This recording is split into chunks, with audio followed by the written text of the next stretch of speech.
बघा 2-3 तास मी ही मुगाची डाळ ना व्यवस्थित भिजवून घेतले. अगोदर आपण ही ना पाणी काढून सगळी व्यवस्थित बारीक करून घेऊयात. बघा मिक्सरच्या भांड्यामध्ये आपण डाळ टाकून घेऊयात.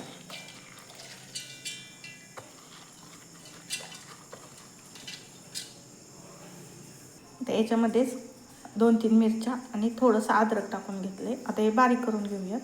बघा एका ताटामध्ये आपण बारीक केलेली ही डाळ टाकून घेऊयात. थोडंसं बघा मी पाणी टाकून हे बारीक केलेलं आहे बॅटर. आता याच्यामध्ये आपण लागेल तसं बघा गव्हाचं पीठ टाकून घेऊयात. पण जेवढी डाळ आपण 1 वाटी घेतलेली त्या 2 वाटी बघा आपल्याला गव्हाचं पीठ लागतं. बघा आता याच्यामध्ये मी धना पावडर घेतले, थोडीशी हळद आणि चिली फ्लेक्स हे पण टाकून घेऊयात. त्याच्यानंतर जिरी आणि ओवा घेतला आहे. आता तो आपण हातावरती बघा क्रश करून टाकून घेऊयात. आणि चवीनुसार बघा आपल्याला मीठ टाकून घ्यायचं याच्यामध्ये. आता याच्यामध्ये आपण थोडंसं बघा बटर खिसून घालूयात.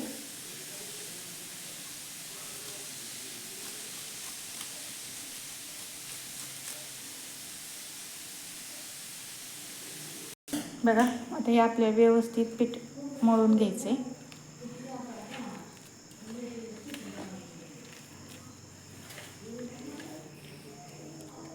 बघा आपलं मस्त असं पीठ मळून तयार झालेलं आहे.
बघा मी त्याच्यातील एक गोळा काढून घेतला बघा. आणि आपण हे आता लाटून घेऊयात.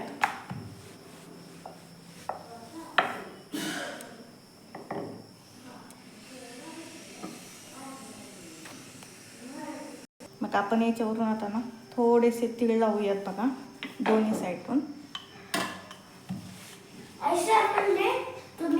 बघा दुसऱ्या साईडनी पण आपण तीळ लावून घेऊयात. आणि आता पातळ असं लाटून घ्यायचं आहे बघा आपल्याला.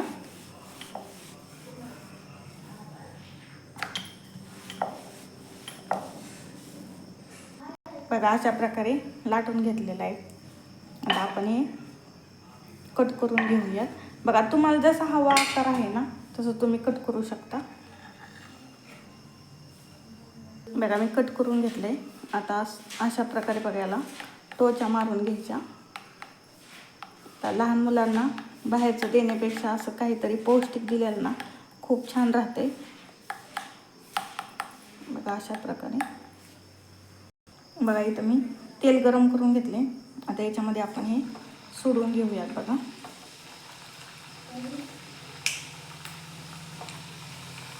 बघा आलटून पालटून आपल्याला सतत हलवत हे हलवून घ्यायचे व्यवस्थित. बघा तेल बुडबुडी कमी झाले आणि कुरकुरीत पण तळे गेले.